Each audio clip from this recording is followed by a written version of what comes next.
Hello and welcome today, which is Monday the 14th of August 2023, and this is my first vlog of the month. Well, on this date in the year 1040, King Duncan I of Scotland was killed in battle against his first cousin and rival, Macbeth, who succeeded him as king, and not dying in his sleep, as suggested in Shakespeare's play. Well, thank you very much for listening, and if you're enjoying my vlogs, please encourage others to subscribe and share. So, this little fact about Duncan I sort of highlights that we are surrounded by untruths which, for some inexplicable reason, can mislead or polarize the nation. We were taught, for example, that in 1815 the Duke of Wellington won the Battle of Waterloo. But on further examination, we find that Wellington's part in the battle was very, very limited indeed. In fact, it was the Prussians who won the day. And also, we discovered that the battle wasn't at Waterloo. So, why the discrepancy? Well, it's pretty straightforward, really. It was Wellington who was the first to draw up the accounts of the battle, and he stayed in a little village just outside where the battle took place, and that was called Waterloo. And he was the first to get his account published.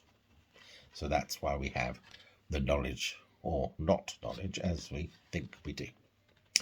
And we go back now to Sir Isaac Newton, the lauded great scientist. But more recent evidence has highlighted that, in fact, he was quite an unpleasant character, and he was detested by many because he often stole other scientists' ideas.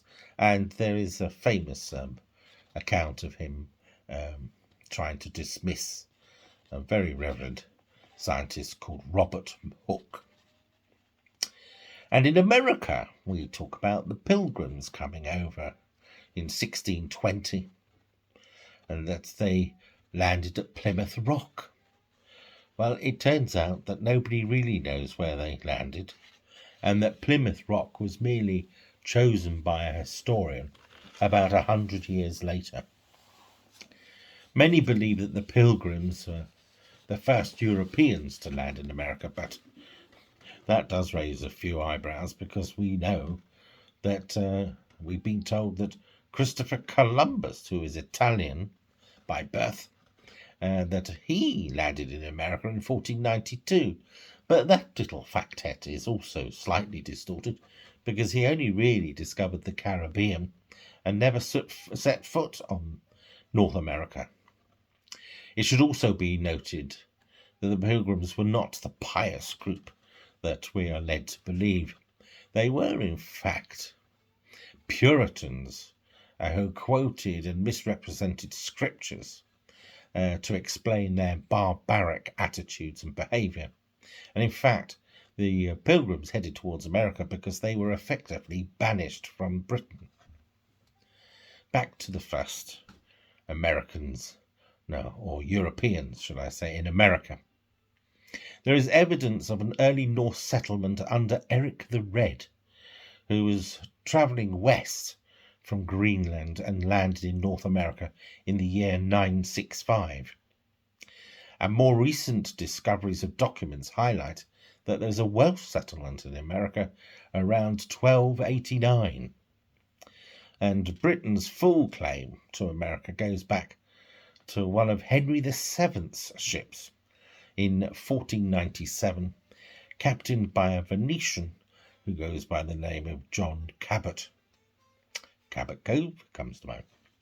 More recently in the UK, there have been all sorts of issues, but there's been a huge controversy about a high-speed rail link called HS2. The original plan was to have a high-speed link from Paris, leading all the way up to Aberdeen in Scotland. And there was going to be a link from Brussels in Belgium, and there were going to be branches leading off in the northern part of England, and that would create a huge economical boost for all.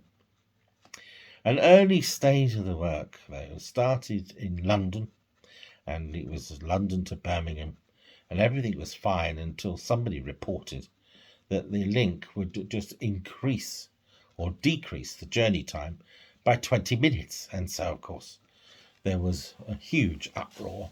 Why such expense just to save 20 minutes?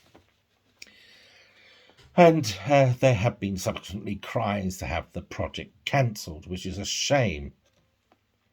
The full nature of HS2 hasn't been explained properly, and personally I feel that the engineering works, had they started in Aberdeen and come south, most of the HS2 would have been completed by now, and that the north of England would have a much improved infrastructure. All because of distorted information, and this has really taken over the issue, and I blame the managers, the marketing managers, the project managers. They should have done more to promote the benefits of HS2. Another issue in the UK that needs to grapple with the fact or fiction scenario is the Just Stop Oil campaign. I fully support highlighting the need to stop using fossil fuels. Don't get me wrong, I support that fully.